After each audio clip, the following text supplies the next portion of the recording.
Before we dive in, this episode is a must listen if you've ever assumed your audience wants what you want.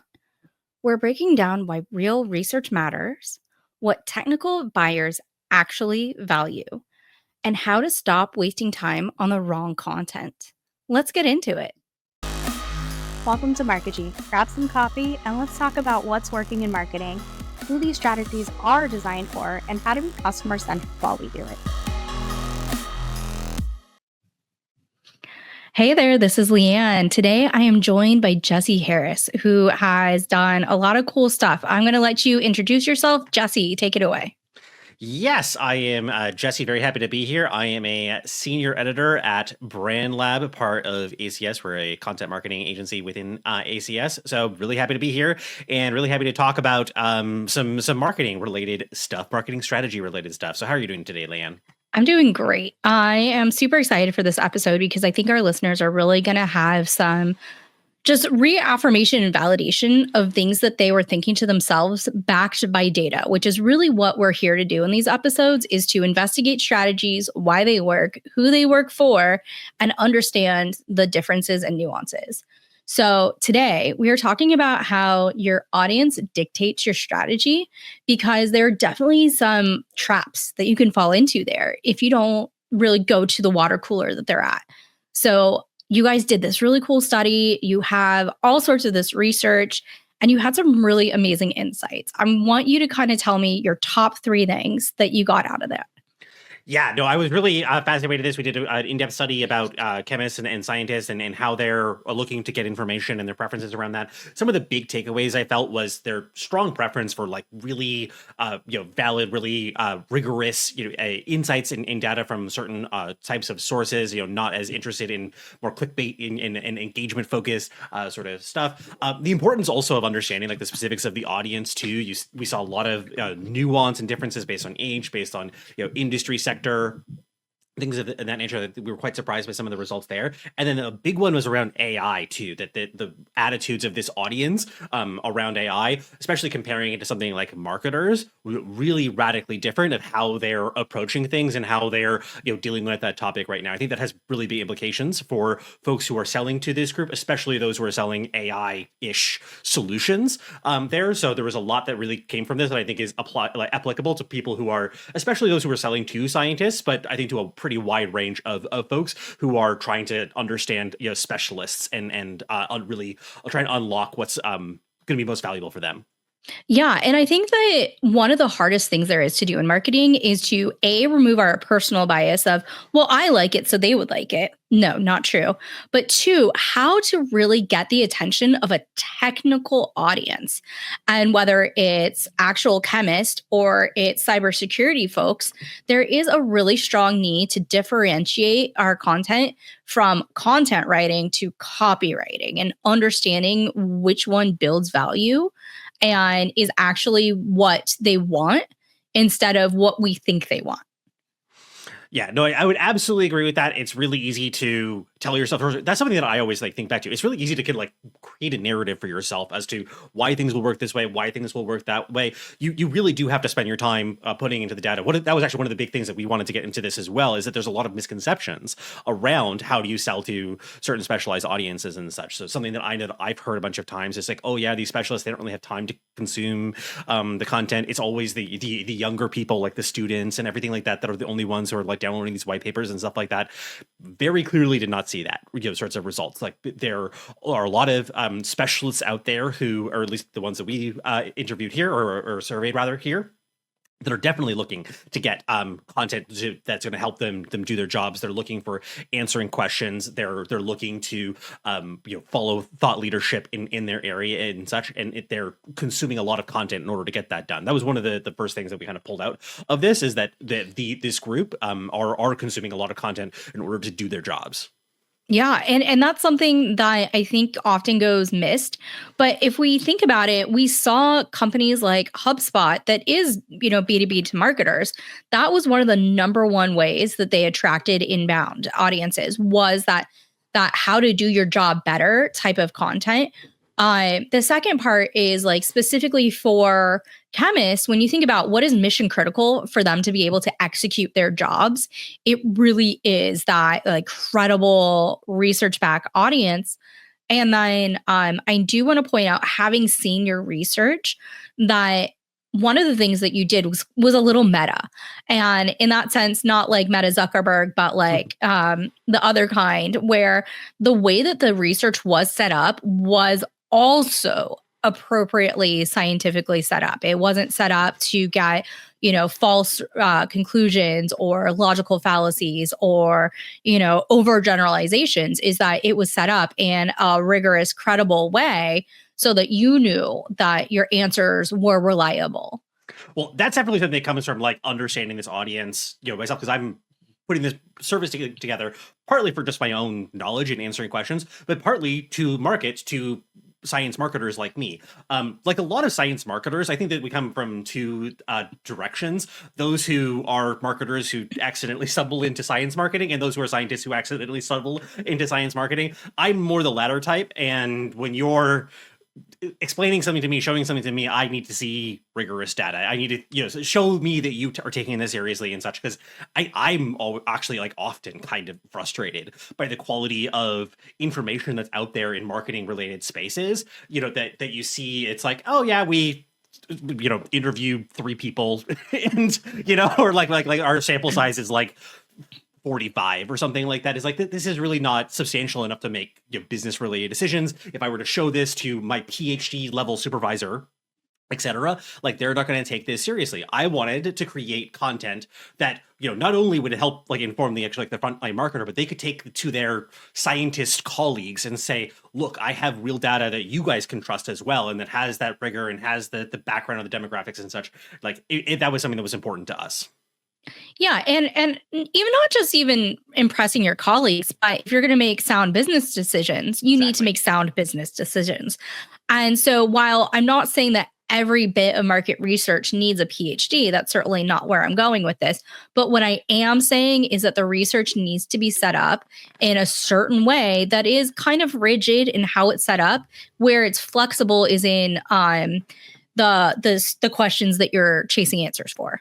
And one of my challenges in that too is that you feel like a lot of it is also very much, there's a certain set of results that they seem to be looking for in how they have things set up as well. And I think that it's pretty easy, having done these, like if you're really looking for a particular type of result, you can, arrange things in a way to get that. Like us as a content marketing group, like we actually do a variety of different kind of content that we do. We focus on white papers and ebooks for a lot of our work, but we do a lot of other stuff too. And so I'm willing to create any kind of content that's out there that will be reaching this audience. So my main focus is like, okay, what works? What's effective? What are the topics that people really care about? I don't have a topic in mind of like sustainability versus diversity and inclusion in science versus specifics about mass spectrometers. Like I have no vested interest in that one way or another. I want to find out what works, and that my clients often do too. So that's my motivation here, and being able to give that research in a way to other folks that they can make those effective decisions. So this is something that is a bit of an annoyance for me, because I know that there's a lot of those research projects that have a very slanted perspective. Yeah, absolutely. And the other part is coming back to tying that to business outcomes is when you're agnostic about what type of content or what subject matter it is, you're better able to put your efforts and your resources to things that are going to get that higher ROI on the effort, right? Because if you do a white paper for people who do not care about white papers, that is a lot of effort. It is. White papers are not a small endeavor. And if they are a small endeavor, are you doing them correctly? Both can be true. Maybe you're just a prodigy at white papers. Everyone's got their strengths, but for most people, a white paper or an ebook is a longer form content. It requires more editing, concepts, storyboarding, like just writing. It just requires a longer process because there is more bulk to it. And then, so when you decide, can I just fit this into a social blurb, or does this need a full paper? There's an argument and there's strategies for your pillar content being large anyways. But there's different ways of approaching that. And so the two ways I've seen it are the polar opposite directions. Either you take all of your social, which is like the tiny micro contents, and then you bulk them together into a larger form, or vice versa. You take a larger form and you pull out teeny micro pieces of content to distribute back to it. And so which way you go is heavily dependent, per our topic for today, is heavily dependent on who your audience actually is and what builds value for them. Tell me more about like your investigation into this. Starting with like what kind of questions did you ask to determine, that they do want that more rigorous content? Yeah, that's a great place to go. So we asked two questions that were really the foundation of this. We asked about how frequently are you getting information from different sources? So we had listed out a bunch of them, rating their level of frequency. So trade publications, scientific articles, blog posts, webinars, conferences. There's a number, of course, here.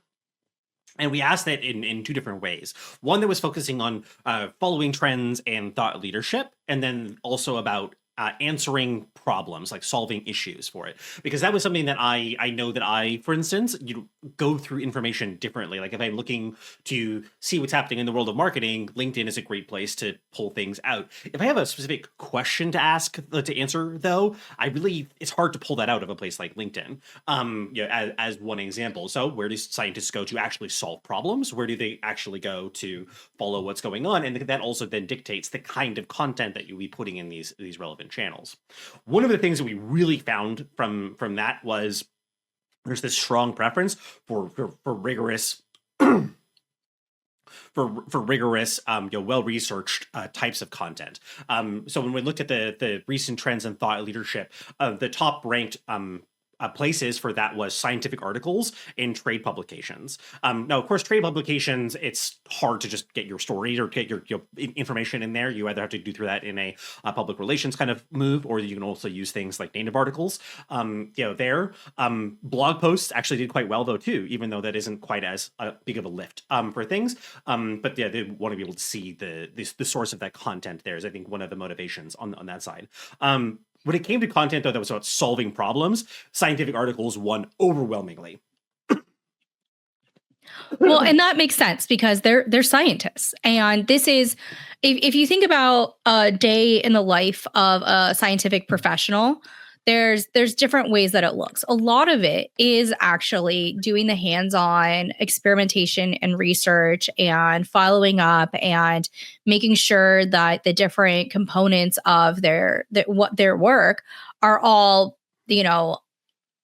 well documented, well put together, and in following a formula, like the scientific method formula.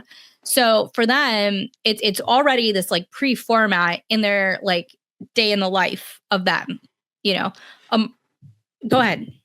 Yeah, well, it definitely fits their norms. It has like a certain place in like the culture of science too. There's a lot of different things about what makes scientific articles so special and powerful for this audience. This actually goes to the point that you're making about white papers being a big task to put together for it. In some respects, I see in science that you also have like an ultra white paper, which is the actual like scientific publication, like something peer reviewed, which you can get out there. It's actually something that my previous gig, I worked with scientists on my team to put together a publication that was published in a peer reviewed journal. I have other friends right now who are doing similar things in a startup kind of phase as well. And then if you put that effort into getting those very high quality publications actually published in academic places, assuming that you have the quality and the caliber and everything necessary in order to actually meet that expectations, it's definitely worth it because you have that extra level of authenticity, that extra level of legitimacy in it, and that's something that will really help in making purchasing decisions or in things, or who do you trust in something, and if you see that the scientists from a such and such company are publishing regularly in journals in a given area, it gives them a lot more. The scientists in the area care about this. They follow that. This is very relevant to them. So it does require that level of input, though. It's not a undertaking that it remotely resembles something like putting a blog post together. But that was something that we were hoping to pull out and see, is this really worth it? And I think that for some companies, depending on the specifics of your space, it definitely is. Yeah, and then to kind of bring it to like that emotional tie down for the ICP, right? So if the ICP is a chemist, what is their like aspirational self look like? What does their person that they hope to be? What actions is that person doing, and how can they see themselves within your content? Well, they want to get published. Like, honestly, like that's a bulk of their resume and professional credentials and, reputation is I was published in blah, blah, blah. Or my study did this and it was, it found something new. Or, like that is the currency within their professional sphere a lot of times. And so if you're thinking about what content A provides value, but B makes them feel like they see themselves or who they want to be when they grow up, like that's the type of content that it's gonna be. Like I don't know of very many people, and this is just pure bias, anecdotal. I don't know of very many heavy like lab-based scientists that hope to be featured on LinkedIn. They don't wake up in the morning and be like, who is going to tag me in this LinkedIn post? That's not what they measure their professional adequacy or professional aspirations as. They are going to list that. Like, I'm sure it would be nice. I do not doubt that it would feel good. But I'm saying that their priority is going to be a different type of mention. It's going to be in a peer-reviewed journal. Like that's where they're going to be like, I got this degree, I do this stuff, I got the, I put in all these grant forms, I've done blah, blah, blah, blah, blah to get to this point. And this point is pointing me in the journey of publishment. Yeah, and I think that there's interesting like contrast there in this point about like, where do they want to be highlighted and such. When we also looked at like what are the types of content, the places that they're not looking for things. What are the things that are the, that they're undervaluing. Things like social media, actually outside of LinkedIn performed a little bit better, but other forms of social media really didn't seem to rate there. Podcasts as well is not something that is a type of content that they're really gravitating towards. Reddit is not something that they're really excited about for it. And I think that that's something that part of why I found that so fascinating is I've been seeing, for instance, on LinkedIn, people talking about Reddit as a source of marketing opportunities for thought leadership and for connecting with the community and such. I mean, maybe for some areas, I don't know how much that's the case for chemists. Maybe chemists are also using it more as this is an escape. This is a place that I go for like engagement and having fun. Maybe I want to would like chemistry related memes more than thought leadership content. There, and I think that that's a point that is super important too. Of what is the kind of content that you're looking for in each of those given places. Like what is it there for? Because that's a point that everyone will tell you the chemists and scientists are people too, and they watch TikTok and they, live a normal life online too. But you definitely need to, you can't just throw solution-focused technical jargon into a TikTok and hope that will connect with the right audience. That's just not how the internet works, and that's not how people work. Right. And Reddit is not known for being welcoming to the objective interpretation of data. It is better suited for certain audiences that maybe are gamers or, different components there. Now, I certainly don't want to knock any platform. It's just, it comes back to, once again, the theme of what your audience is dictates your strategy. And if your audience is this one technical audience, they are more likely to either abstain due to confidentiality reasons from most social media, or B, the other part that you mentioned is that they don't really want like that like clickbait fluff content. Like they want the meat and bones of it, and then they know how to scan to get it through the studies. And I think that's the thing that it's kind of just like you have to have at least some amount of that. You have to have that proof of authenticity and depth and such. Yeah, maybe they'll follow you for funner, more engaging content as well. But if you don't have that depth, and you can't prove that you have that knowledge, they're not going to trust you for it. But it does then also relate to the second point that I was highlighting as one of the big conclusions about the differences between different audiences and what are the kinds of topics that they're really like resonating with as well. Something that we found was that there's actually some misconceptions, I think, about what the divides within the audience are and what are the kinds of things that would resonate with one audience versus another. One of the most common divisions people talk about in the sciences is the academic versus the industry scientists, and that this is two groups that are very different in all these different capacities.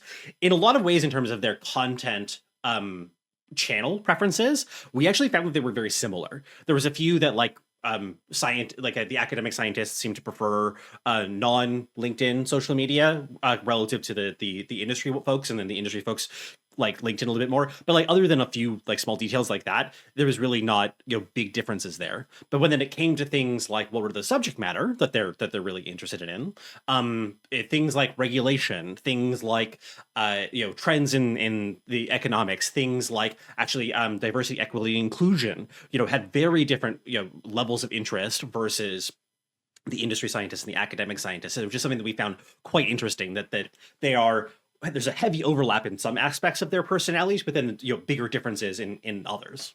Yeah, and I think that understanding the segmentation between your different buyer personas really is called out there, because for a subsection of science like chemistry, there is two different like main segments, and that's going to be those two that you mentioned. And so when you get more clear on who your audience really is and what their preferences really are, you're better able to meet those needs. Now, while I don't doubt that both of them would enjoy a very hyper-specific niche meme about lab life, I'm just going to spin this. I wish I was spinning, some sort of like dark humor twist on a centrifuge. Like that would probably be funny to them. But that's not their primary goal. Now, speaking of things that aren't their primary goal, you mentioned AI, and everybody's crazy. AI is the tidal wave. And then some people are trying to avoid it, and some people are diving in headfirst, and other people have their floaties and their life jacket, and they're like, I guess if I have to. So can you please expand on what your research found about the scientists and how they preferred the interaction of AI?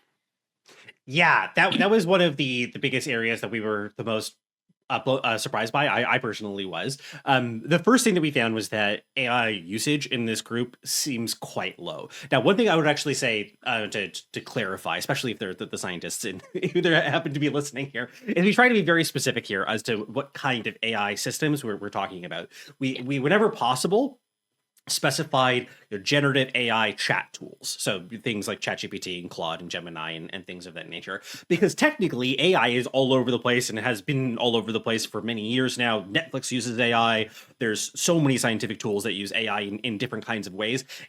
Most of the time when we're like talking about it is those more generative AI tools like these days. But we definitely tried as best we could to be like specific on that, because when you ask these questions, if you phrase it differently, you can get quite different responses. But yes, so when we asked them that question about the use of generative AI chat tools, we found that only 25% of the respondents were using them for work and research related purposes more than once per month, which is pretty like low usage. Like that was like what we set as the lowest level, as like once a month or less, and 75% said yes to that. So that was really remarkable to begin with. There. Then when it came to the attitudes around AI as well, we're seeing that most of them are saying that they don't trust. They are concerned about the ethics and legal issues around it. We said about 2/3 of the folks saying that they're concerned about the ethics and legal issues around it. There are big chunks, over half of them are saying that they are not comfortable with folks using generative AI in creating content like like images and text. We're seeing that only 10% of them felt that AI tools answer scientific questions accurately most of the time, et cetera. So like there's just a really big hesitancy and uncomfortableness. I think that we only saw like 15% said that it is substantially increases their efficiency in their work too. So definitely quite cold on this subject. And when you compare that to marketers, many of which are using them every day, is really not that uncommon. Like it's just night and day. Yeah. And I want to call out just a couple of reasons why my interpretation of that is that one, this group of people already has a really high bullshit level. Like they will not tolerate it from anyone, and that's echoed by the type of content they preferred.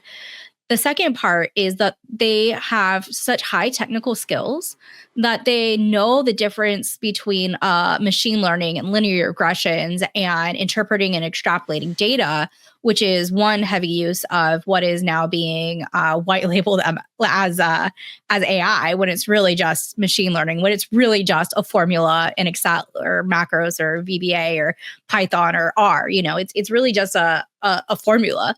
And I think that that's something that creatives forget, is that it's just code.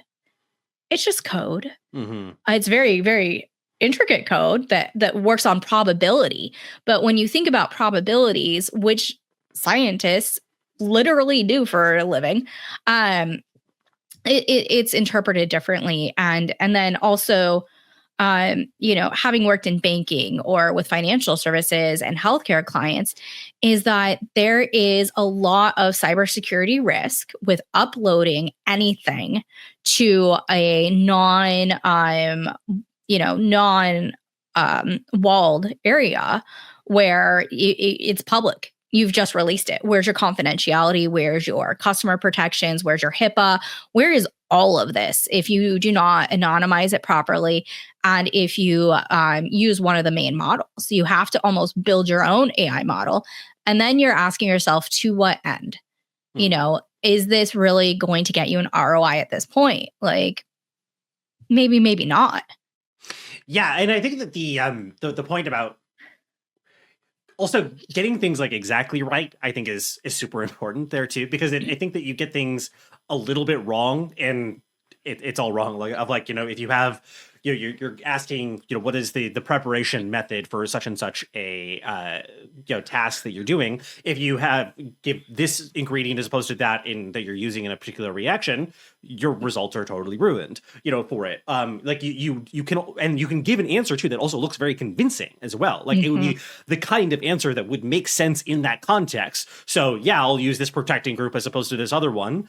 And, why not? But unfortunately that chemistry just doesn't make any sense, as a result. So you need systems that are really developed specifically for that. And I think that that's a thing that there's definitely a big bias there. But on that point about like protections and such, one question that we specifically asked on this was about, I am confused about how I'm allowed to use generative AI tools in my work. And we found 40% of people agree to that. Now, not quite a majority there, but that's a pretty sizable chunk that are saying that they do not feel that they understand confidently like what they are and are not allowed to do in terms of using generative AI in their work. And I think that speaks to that point about what are the rules? How do I use this? Is this a system that is approved by my organization? Et cetera. And there's going to be a substantial number who are just not feeling comfortable on that side of things, which is, I think, a point that for those folks who are selling these solutions, selling products like this, you do need to put a lot of work into comforting people, into giving that explanation, really do that legwork to prove that you're trying to take these concerns, seriously, and that you're putting that up front. Because I think that some people also think that scientists are always obsessed with innovation, always obsessed with progress, always obsessed with the next big thing. And while it's true that scientists do have that side of them, they're also very skeptical. Like they're very questioning, and they have patterns and tools and things that they trust and that they know that they work. And because I don't know if you have been in the case of like trying to troubleshoot to make an experiment work that isn't working right, or that like to figure out something for the first time, it can be painful. And so they have this strong bias to use what's already worked. And And it's because, back to your point, that like if you get like a hallucinated like workflow of, let's say you're doing an OChem experiment, all right, and you turn on, like, you boil something at the wrong step, like instead of before, you do it after, or vice versa, or you don't boil it for long enough, or the But at 10 degrees as opposed to 100, like there's so many different things. It's just, so you get it a little wrong and your experiment's ruined. You've ruined your day. You've ruined your week. you've ruined the entire process of everything you've done, which is a very tedious, detail-oriented, hyper-specific, like hurry up and wait kind of lifestyle. Or if, like, let's say it's a more biologic and you have, one generation in, growing in an incubator. Well, if the incubator is set 1 degree higher, it might kill all of them. And then you're like, you all of those generations that you've had up until that point is just gone. Mm-hmm. It could be years of work. And we've heard stories about this with natural disasters. Without, like, the generator failed, and it's just like someone's entire career just went down the drain. And, and that's devastating. And that's something that I really feel as like a chemist, that I it is really important, in my opinion, to have folks, to work with folks closely who have real experience in doing the particular job that you're talking about. Like, really, you don't have to be necessarily somebody, but it really helps to have somebody close to you who remembers being in XYZ role. I was a chemist. I did a master's degree in both chemistry and in chemical engineering, and I can remember very clearly, like, fighting with the maintenance staff at my building that I was working in, because they were doing some like electricity work. And so like the cells that I was growing overnight were like just not being heated, for, big chunks of time and such. Given the nature of my experiments, it would just be like every single time it would like set me like a day behind for it. So could have been better, could have been worse in this particular case. I definitely know some folks that like had that happen without warning, it would cost them months of work for it. So not quite that bad, but like having that experience and really understanding of, how risk averse these folks are. And that, for things like, AI in marketing, we were talking about like marketing copy, that you're messing around with ChatGPT to get them help with a first draft.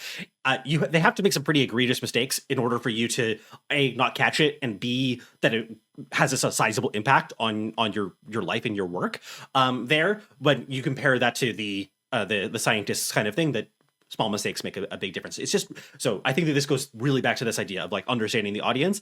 And while I now that I see these results around AI, I can kind of like make sense of it too.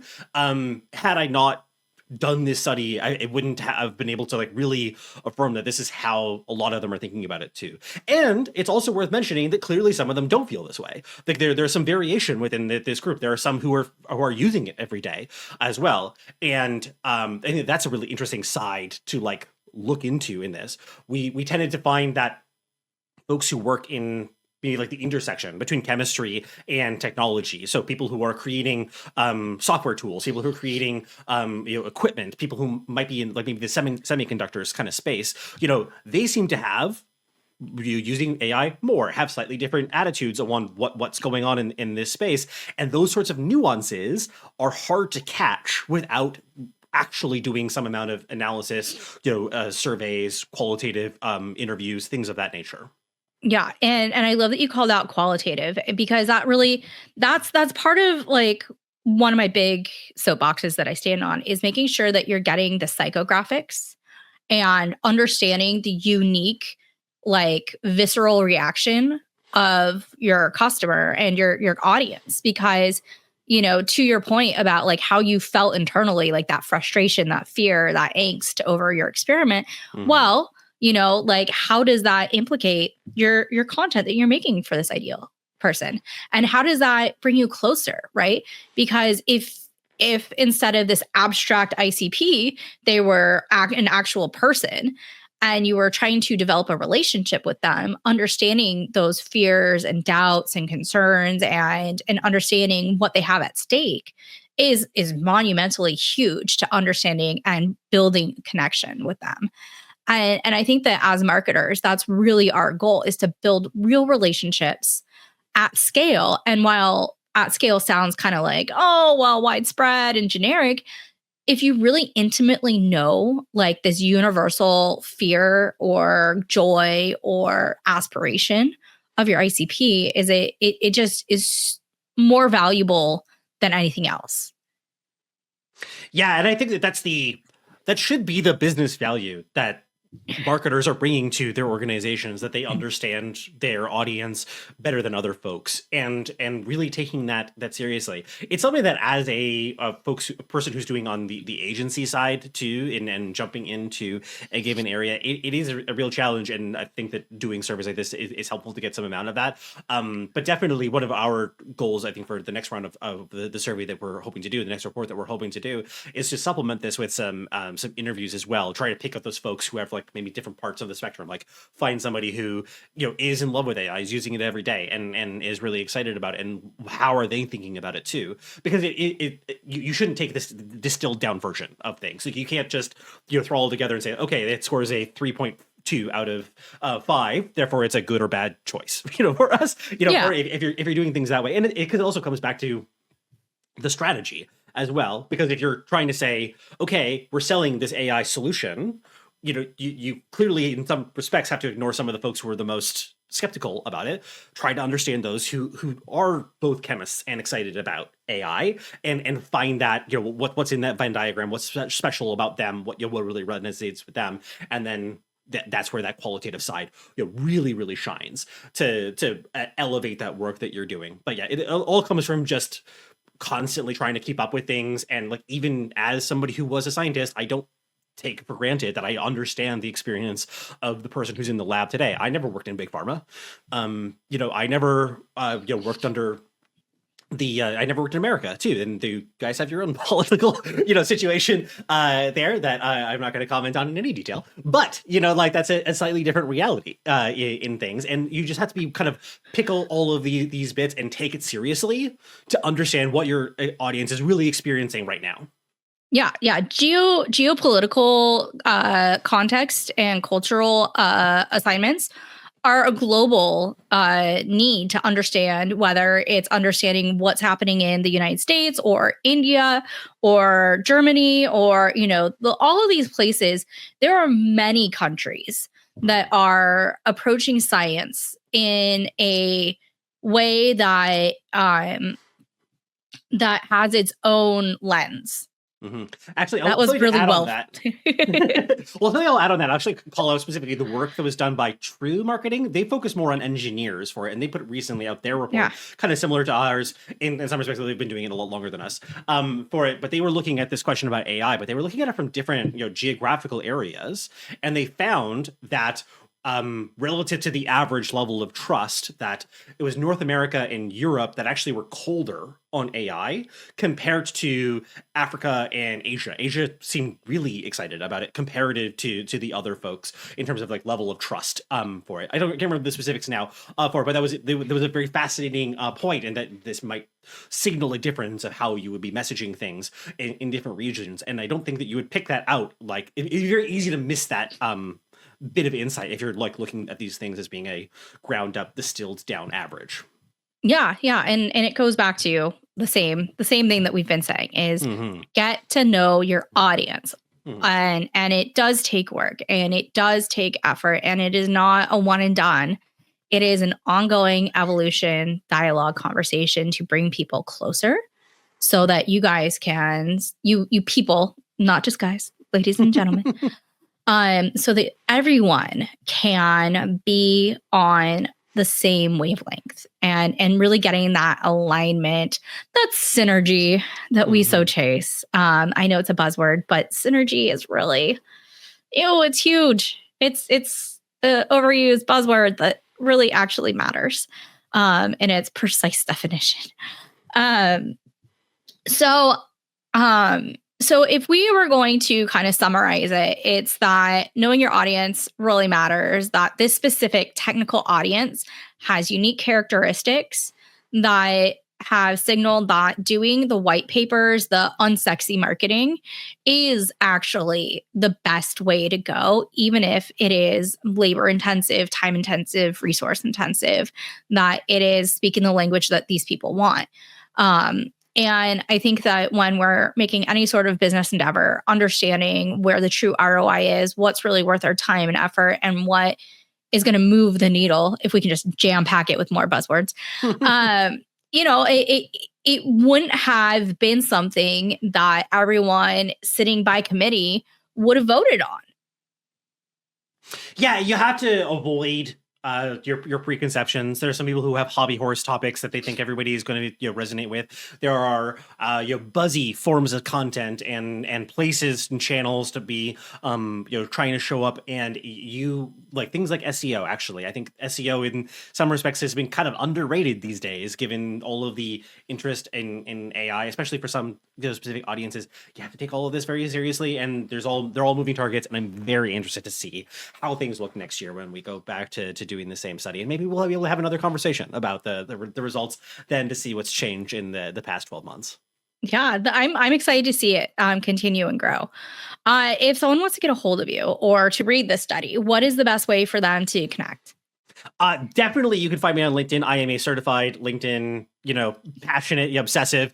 They haven't quite made it to the LinkedIn Lunatics leaderboard, but working on that. Yeah, that's a great place to find me. But you can also email me at jharris@acs-i.org. But LinkedIn's definitely pretty effective. Yeah, same here. If anyone has any questions for me or about the podcast, you can reach out at info@markigy, markigy.com. And I look forward to continuing these conversations and just investigating what the science of marketing really looks like as we evolve in this world. Thank you again, and have a wonderful day. Thank you so much.